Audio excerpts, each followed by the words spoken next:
আসসালামু আলাইকুম। আজকে প্রথম আলোয় একটি সংবাদ ছাপিয়েছেন, বেনজিরা কিভাবে সবার চোখ এড়িয়ে দেশের বাইরে চলে যাচ্ছেন।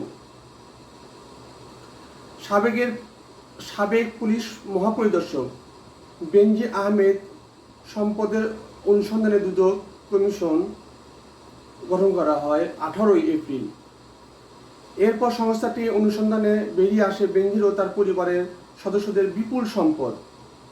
কিন্তু অনুসন্ধান চলার মধ্যেই গত 4 মে সপরিবারে দেশ ছাড়েন বেনজির আহমেদ। তারপর বেসিক ব্যাংকের কেলেঙ্কারি হোতা শেখ আব্দুল হাইও কোনো খোঁজ নেই। তিনিও সপরিবারে দেশ ছেড়েছেন বলে দুদকের একটি সূত্র জানিয়েছেন।